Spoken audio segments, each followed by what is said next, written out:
Hello everyone, welcome back. तो आज हमारे पास है ये क्वेश्चन पेपर जिसको हम सॉल्व करेंगे क्लास 10th का।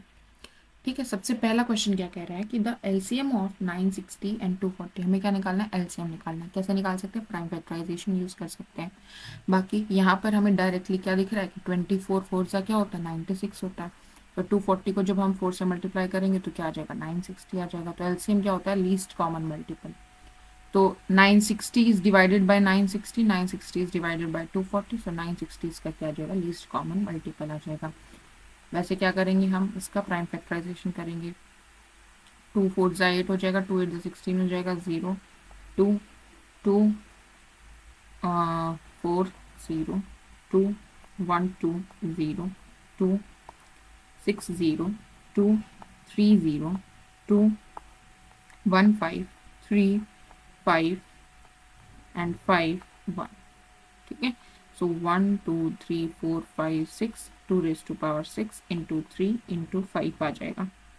और 240 का क्या आ जाएगा? ये किसका है? 960 का। 240 का हमारे पास आ जाएगा 1 2 3 4 2 raise to power 4 into 3 into 5। LCM लेने के लिए क्या लेते हैं? हाईएस्ट पावर लेते हैं। तो 2 रेज टू पावर 6 हाईएस्ट है, देन 3 एंड देन 5। इसी मल्टीप्लाई करके हमारे पास क्या आएगा? 960 ही आ जाएगा। तो 960 एलसीएम आ जाएगा। ठीक है, नेक्स्ट क्वेश्चन है हमारा अच्छा, स्कोर कैसे देख सकते हैं? इसको ऐसे भी देख सकते हैं कि 960 और 240 का एचसीएफ निकाल लें। ठीक है, तो आप देखोगे तो 240 इंटू 4 प्लस 0, तो 240 ही हमारा क्या आ जाएगा? एचसीएफ आ जाएगा। और हमें क्या पता है? Product of two number is equals to HCF into LCM. काफी तरीके से देखा जा सकता है। सो यहाँ से डायरेक्टली भी आप देख सकते हो कि 240 को जब हम 4 से मल्टीप्लाई करेंगे तो 960 आ रहा है। सो 960 ही एलसीएम हो जाएगा। ठीक है, यहाँ से भी आप इसको देख सकते हैं। प्राइम फैक्टराइजेशन बेसिक मेथड हो गया। ठीक है, नेक्स्ट क्वेश्चन है हमारा द नेचुरल नंबर 1 इज। 1 कैसा नेचुरल नंबर है? प्राइम नंबर है, कॉम्पोजिट नंबर है, prime as well as composite number है, neither prime nor composite number है। तो हमें पता है कि सबसे छोटा प्राइम नंबर हमारा कौन सा होता है? 2 होता है। देन 3 5 7 ऐसे आगे बढ़ते हैं। और 1 की अगर हम बात करें तो 1 हमारा ना कंपोजिट होता है और ना ही एक प्राइम नंबर होता है। नीदर प्राइम नोर कंपोजिट, क्योंकि कंपोजिट होने के लिए उसके एक से ज़्यादा फैक्टर होने चाहिए, 2 से ज़्यादा फैक्टर होने चाहिए। ठीक है, इसका तो एक ही फैक्टर है 1। और अगर हम प्राइम नंबर की बात करें तो प्राइम नंबर क्या होता है? या तो वो खुद और 1 उसका एक फैक्टर होना चाहिए, तो ये एक प्राइम नंबर भी नहीं है। ठीक है, प्राइम नंबर हम स्मॉलेस्ट प्राइम नंबर किसे बोलते हैं? पॉजिटिव इंटीजर्स में 2। ठीक है, नेक्स्ट क्वेश्चन हमारा क्या कह रहा है? For any natural number n 5 raise to power n ends with the digit. किस डिजिट से एंड करेगा? अब 5 की पावर आप कितनी भी ले लीजिए। 5 रेज टू पावर 1 क्या होता है? 5 5 रेज टू पावर 2 क्या होता है? 25 5 रेज टू पावर 3 क्या होता है? 125 5 रेज टू पावर 4 क्या हो जाएगा? 625। इन सब में जो लास्ट डिजिट है वो क्या आ रही है? हमारी 5 आ रही है। तो 5 की आप कितनी भी पावर कीजिए, लास्ट डिजिट आपकी क्या रहेगी? 5 ही रहती है। तो हमेशा ये किससे एंड करेगा? 5 से ही एंड करेगा। ठीक है, इसको देखने के बहुत सारे तरीके हैं। आप इसकी प्राइम फैक्टराइजेशन से देखते हो। 1 अच्छा 5 है तो इसकी तो डायरेक्ट पावर से ही देख सकते हैं। ठीक है, नेक्स्ट क्वेश्चन है क्वेश्चन नंबर 4। क्वेश्चन नंबर 4 क्या कह रहा है कि the graph of y is equals to f of x is given by this. The number of distinct zeros of y is equals to f x. Graph से zeros कैसे बताते हैं? Graph से जीरो पता लगाने के लिए हम क्या देखते हैं कि ये जो ग्राफ है ये हमारी एक्स एक्सिस को कितनी टाइम्स कट कर रहा है। ठीक है, तो देखो ये कितनी बार कट कर रहा है। एक तो यहाँ कट किया, देन घूम के वापस यहाँ आया, तो यहाँ पर एक बार इसने दोबारा कट किया। तो हमारे पास कितने पॉइंट्स हो गए? 2 पॉइंट्स हो गए, एक तो ये और एक ये। ठीक है, तो कितनी जीरोज हो गई? 2 जीरोज हमारे पास बन गई। ठीक है, क्लियर है। नेक्स्ट क्वेश्चन क्या कह रहा है कि if alpha and beta are 2 zeros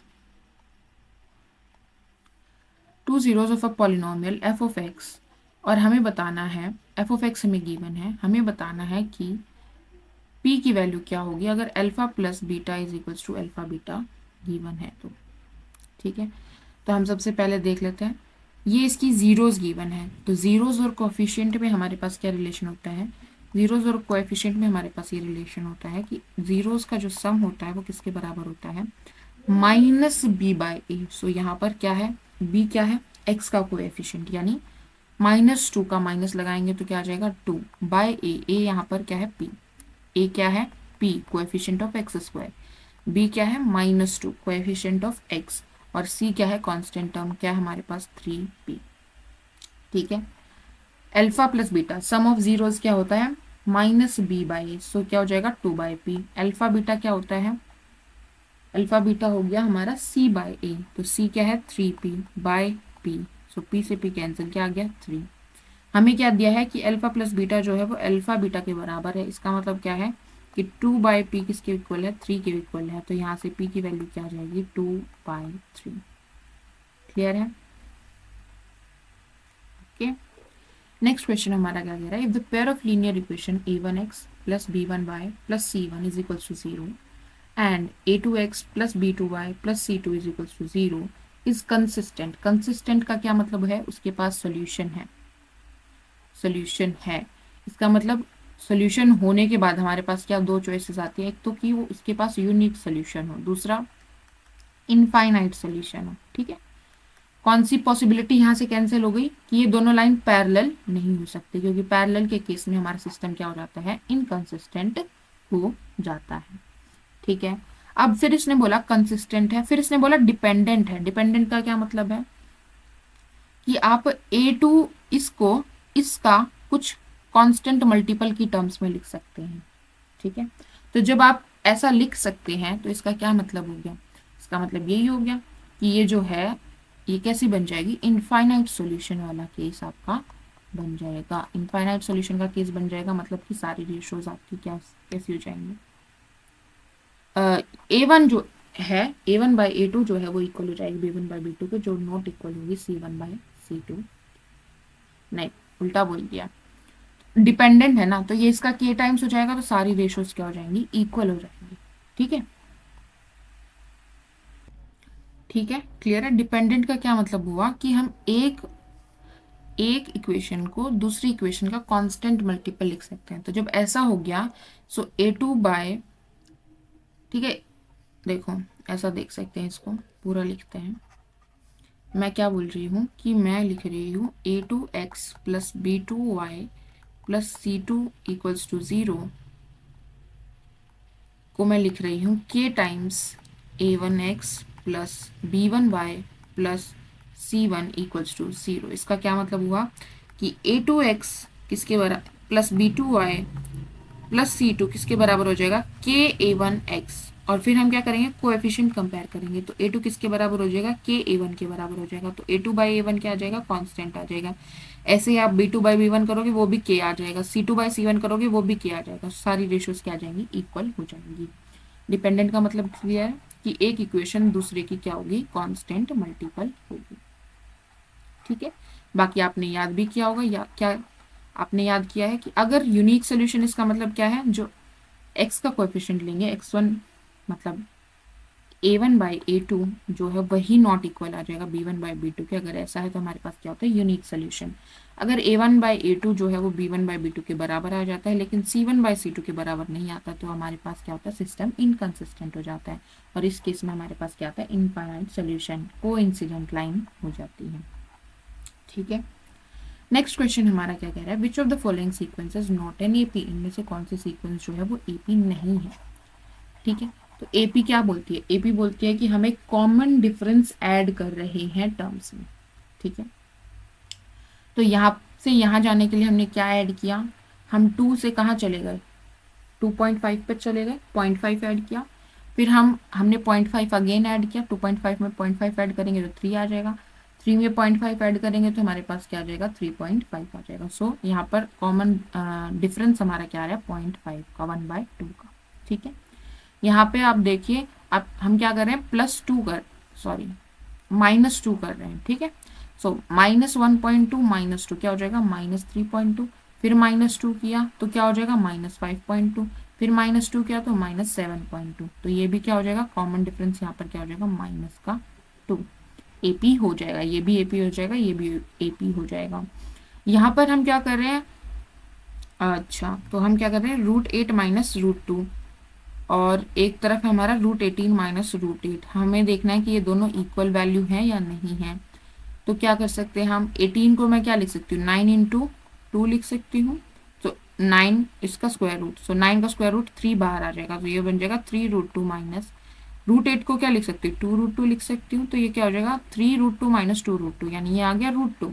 यहाँ पर आप देखोगे तो √8 को 2√2 लिख सकती हूँ माइनस √2, तो ये आ जाएगा √2। तो दोनों जगह कॉमन डिफरेंस आ रहा है, सेम डिफरेंस आ रहा है, √2 तो यहाँ पर हम क्या कर रहे हैं, √2 उसमें हमने √2 ऐड किया तो क्या बन गया, √8, फिर हमने √2 ऐड किया है। ठीक है, क्लियर है, ओके।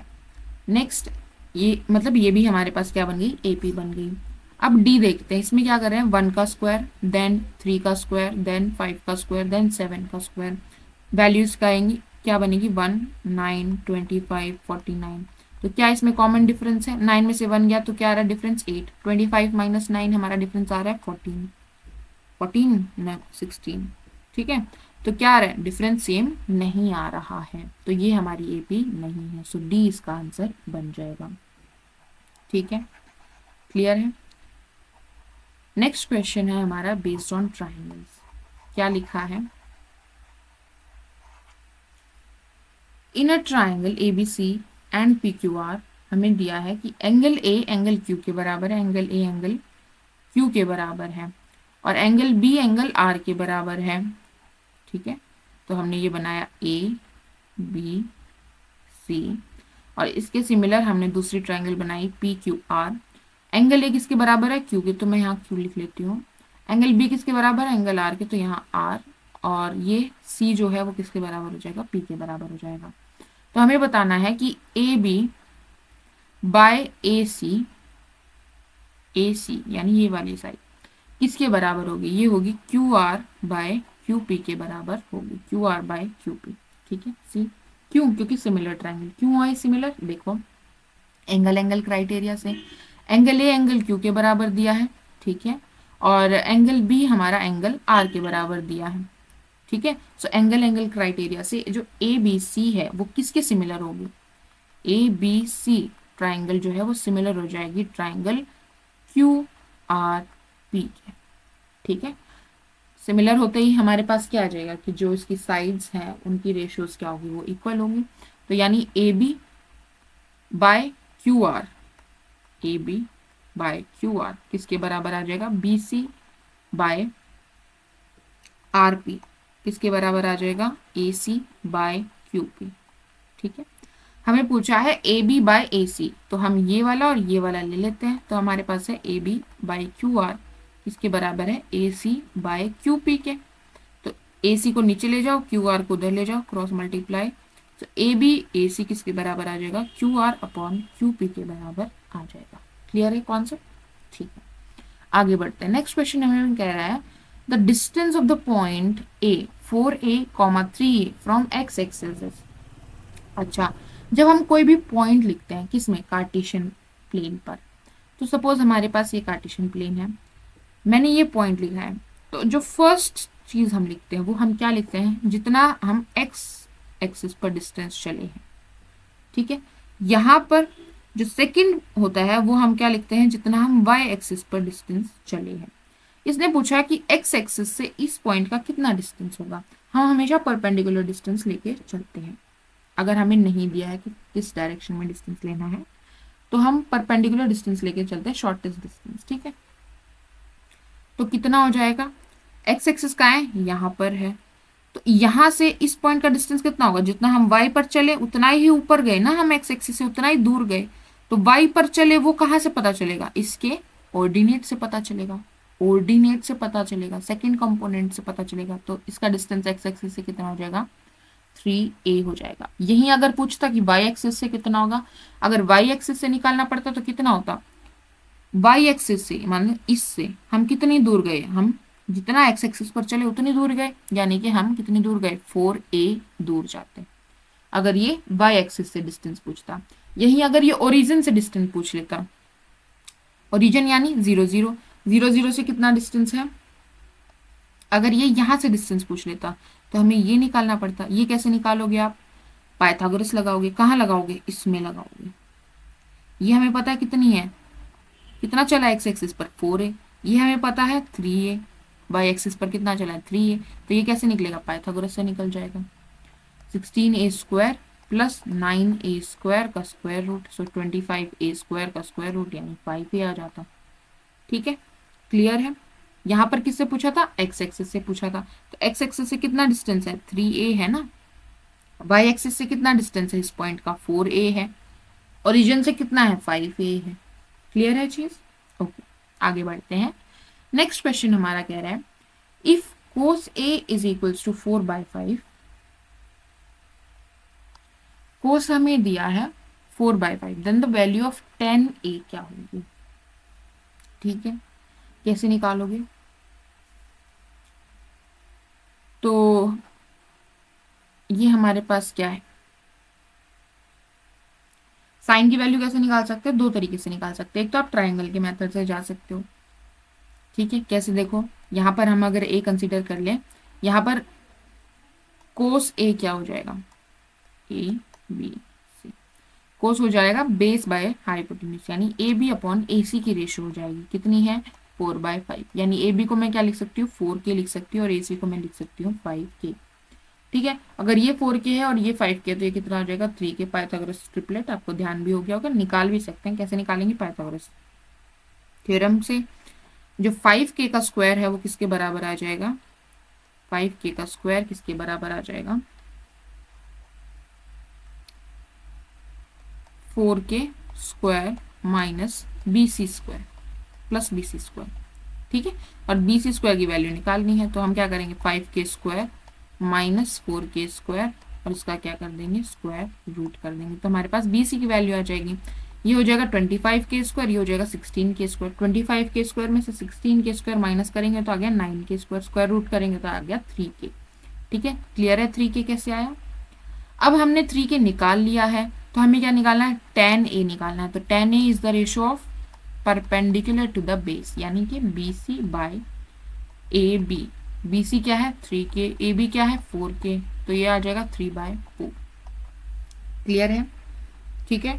दूसरा तरीका क्या है, हमें कौन सी आइडेंटिटी पता है, हमें ये पता है साइन स्क्वायर ए किसके बराबर होता है, साइन स्क्वायर ए प्लस कोस स्क्वायर ए किसके बराबर होता है 1 के बराबर होता है। ठीक है, हमें कोस ए की वैल्यू पता है, क्या हम साइन ए निकाल सकते हैं, निकाल सकते हैं, साइन स्क्वायर ए निकाल सकते हैं। ठीक है, साइन ए निकालने के बाद हम टेन ए निकाल सकते हैं। क्लियर है, और भी तरीका है, देखो क्या कर सकते हैं हम, कोस ए पता है सीकेंट ए निकाल लीजिए, सीकेंट के इसका उल्टा हो जाएगा यानी 5/4, और टेन ए क्या होता है 1 + tan स्क्वायर ए क्या होता है सीकेंट स्क्वायर ए के बराबर होता है, तो यहाँ से भी निकाल सकते हैं। ठीक है, यहाँ पर हम पॉजिटिव वैल्यूज ले रहे हैं क्योंकि अभी तक हमने कहाँ तक के एंगल्स पढ़ा है, सिर्फ 0 से 90 डिग्री के एंगल पढ़ा है। उससे जब आगे जाएंगे तो हमारे पास ये आता है कि पॉजिटिव साइन नेगेटिव हो साइन पॉजिटिव रहेगा, कोस नेगेटिव हो जाता है। ठीक है, बाकी ट्रिग्नोमेट्रिक आइडेंटिटीज के भी साइन चेंज हो जाते हैं। ठीक है, ये आप आगे पढ़ेंगे, अभी हम कहाँ तक की बात करें, सिर्फ 0 से 90 डिग्री एंगल तक की ही बात कर रहे हैं, एक्यूट एंगल्स की बात कर रहे हैं। ठीक है, इसलिए हम पॉजिटिव वैल्यू ले रहे हैं स्क्वायर रूट में। ठीक है, आगे बढ़ते हैं। नेक्स्ट क्वेश्चन हमारा क्या कह रहा है कि if 2 sin a is equal to 1 then the value of tan a plus cot a is. अच्छा, sin a की वैल्यू हमें दे दी है, कितनी दे दी है 1/2। बताओ 1/2 कहाँ लेता है, साइन 1/2 लेता है 30 डिग्री पर, तो यहाँ से हमें क्या सिर्फ निकालना था 30 डिग्री एंगल मिल गया।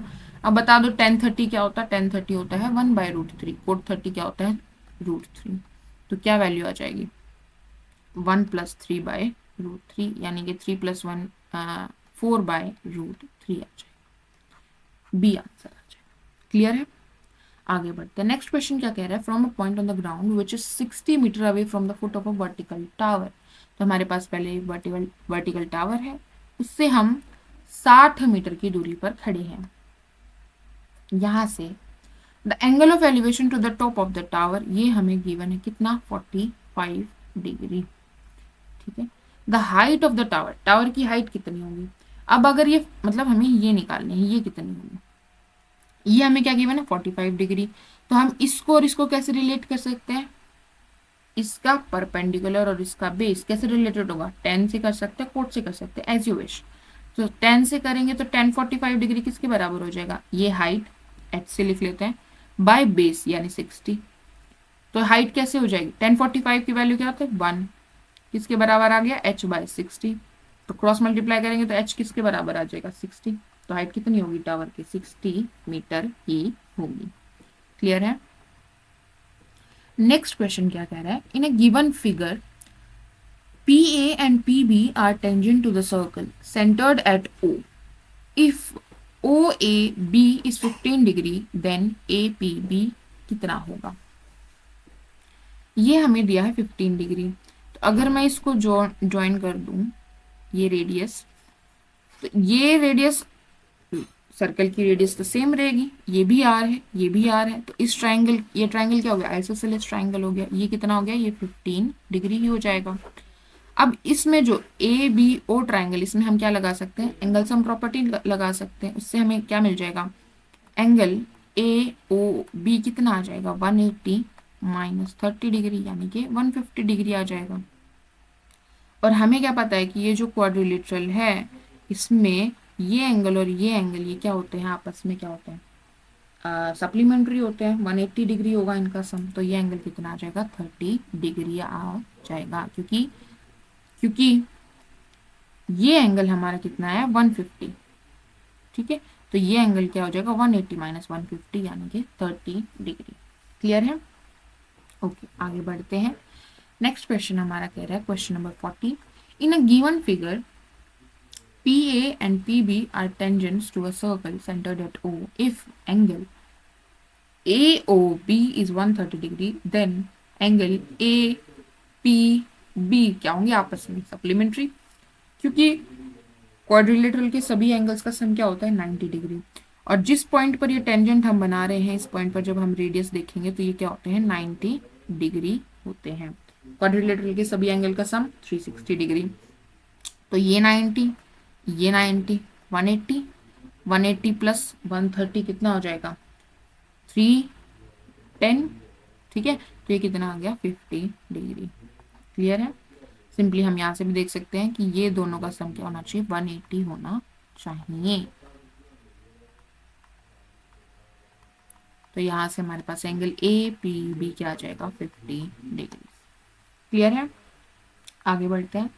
नेक्स्ट हमें बोला है कि एरिया ऑफ अ सेगमेंट निकालना है। तो सेगमेंट क्या हो गया, एक हमारे पास सर्कल होगा, देन उसका यहाँ सेक्टर होगा, और फिर हमारे पास ये हो गया हमारा क्या सेगमेंट। ये हमें निकालना है। सर्कल का रेडियस हमें आर दिया है, सेंट्रल एंगल हमें क्या दिया 60 डिग्री। जब हमें ये 60 डिग्री दिया है तो ये और ये साइड तो बराबर है, तो ये कितना होगा, ये भी 60 होगा और ये भी कितना हो जाएगा 60 हो जाएगा। ये मतलब हमारे पास क्या बनी इक्विलेटरल ट्राइंगल। और इक्विलेटरल ट्राइंगल का एरिया क्या होता है √3/4 ए स्क्वायर यानी आर स्क्वायर। तो हमने किसका एरिया निकालना, हमने इस ट्राइंगल का एरिया निकाल लिया। ठीक है, इस ट्राइंगल का एरिया निकाल लिया, लेकिन हमें एरिया किसका निकालना था, हमें तो इस सेगमेंट का एरिया निकालना है। तो हमें इस ट्राइंगल के एरिया को किससे माइनस करना पड़ेगा, सेक्टर के एरिया में से माइनस करना पड़ेगा। सेक्टर का एरिया क्या निकालेंगे, θ/360 होता है इंटू पाई आर स्क्वायर। ये हमारा क्या होता है सेक्टर का एरिया होता है। तो ये हो जाएगा πr²/6 minus √3/4 r square. Clear है एरिया ऑफ सेगमेंट। ठीक है, आगे बढ़ते हैं। नेक्स्ट क्वेश्चन हमारा है A hemispherical bowl is made of steel of thickness 1 centimeter. ठीक है, हेमिस्फेरिकल बोल है मतलब ऐसा कुछ। ठीक है, इसकी थिकनेस हमें दे दी है कि ये थिकनेस क्या है 1 सेंटीमीटर है। द आउटर रेडियस हमें दी है 6 सेंटीमीटर, बाहर वाली 6 है, अंदर वाली इससे 1 सेंटीमीटर कम यानी 4 हो जाएगी। The volume of the steel use, इसको बनाने में कितनी स्टील का इस्तेमाल हुआ होगा। तो बाहर वाली की जो वॉल्यूम है उसमें से हम अंदर वाली वॉल्यूम माइनस कर देंगे तो हमारे पास क्या आ जाएगा वॉल्यूम ऑफ स्टील आ जाएगा। अब बताओ वॉल्यूम ऑफ हेमिस्फेयर क्या होता है। वॉल्यूम ऑफ हेमिस्फेयर होता है 2/3 पाई आर क्यूब। ठीक है, तो यहाँ पर वैल्यू रखेंगे तो 2/3 पाई, अच्छा ये होगी बाहर वाले की, माइनस अंदर वाले की करनी पड़ेगी हमें। ठीक है, तो 2/3 पाई बाहर ले लेते हैं, r1 cube minus r2 cube हो जाएगा। रेडियस r1 क्या है हमारे पास 6 है, तो 6 का क्यूब क्या हो जाएगा, 6 6 36, 36 6 हमारे पास आ जाएगा 216 माइनस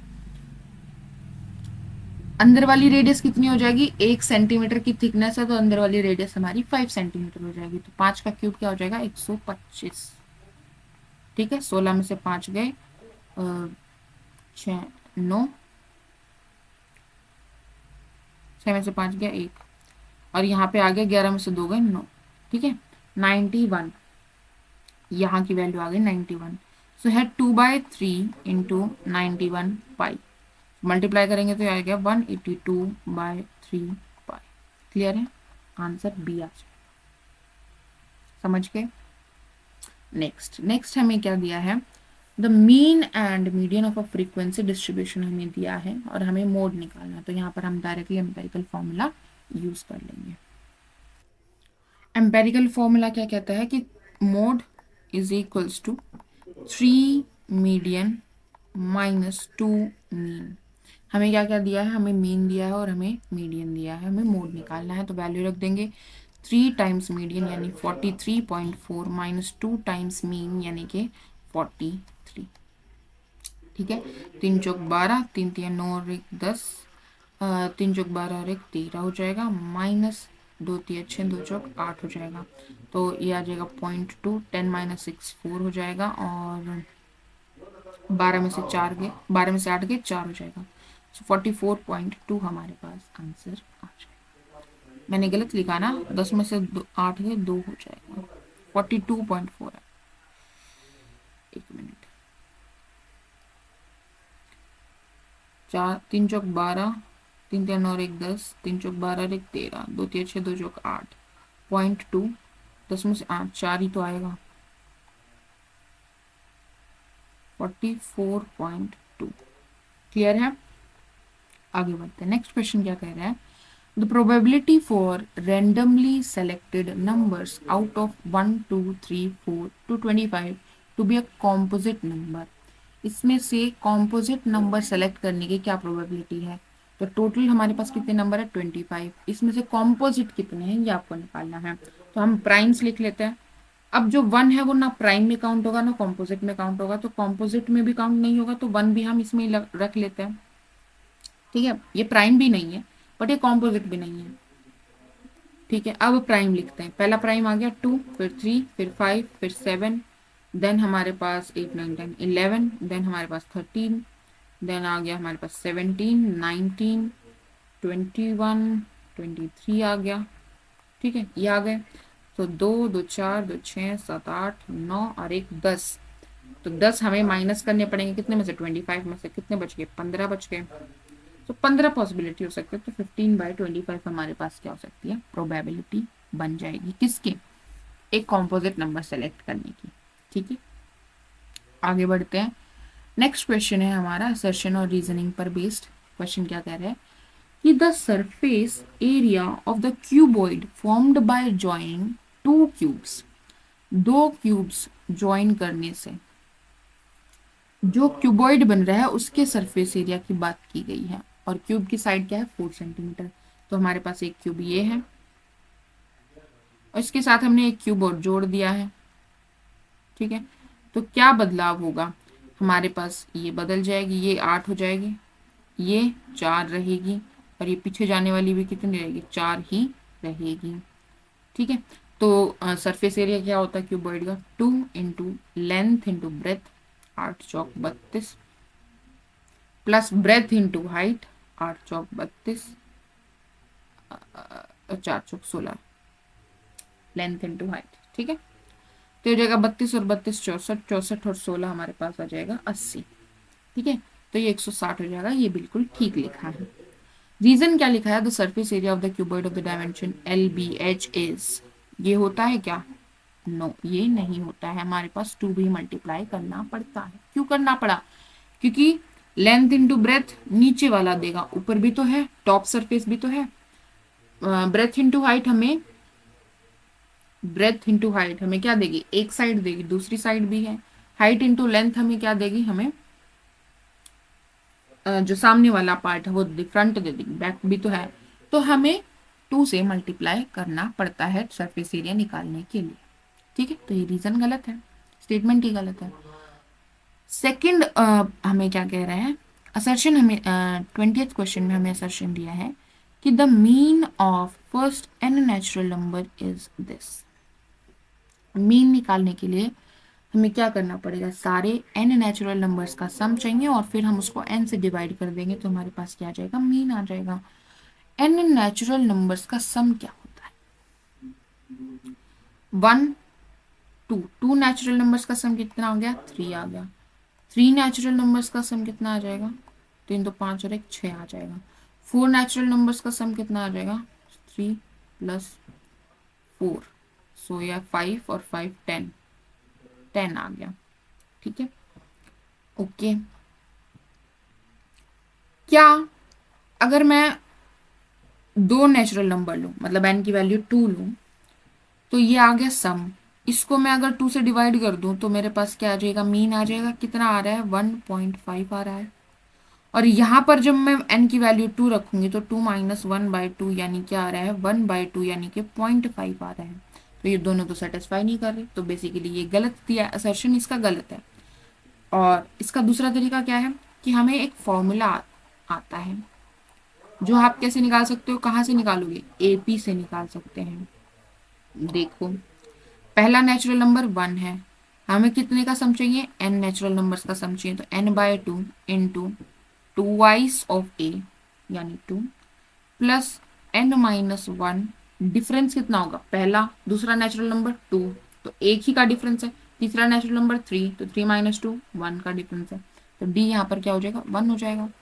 तो ये आ जाएगा हमारे पास 2 + n-1 इंटू n/2 यानी कि 2 - 1 1, n इंटू n+1/2, ये आता है हमारा formula for sum of n natural number. Clear है, कहाँ से आया, AP से ही आया है। एनी डाउट्स, नहीं होनी चाहिए। तो हो गया फर्स्ट n नेचुरल नंबर्स का सम। हमें क्या निकालना है, हमें मीन निकालना है। मीन कैसे निकालेंगे, इसको n से डिवाइड कर देंगे। इसको n से डिवाइड करेंगे तो हमारे पास मीन क्या आ जाएगा, n+1/2। यहाँ क्या लिखा, n-1/2, इसलिए क्या हो गया, गलत तो हो जाएगा। क्लियर है। फिर रीजन हमें दिया है sum of first n natural number is n into n+1/2, ये करेक्ट स्टेटमेंट अभी अभी निकाला हमने। सम क्या आया था, n इंटू n+1/2। क्लियर है चीजें, ओके। नेक्स्ट क्वेश्चन हमारा है क्वेश्चन नंबर 21।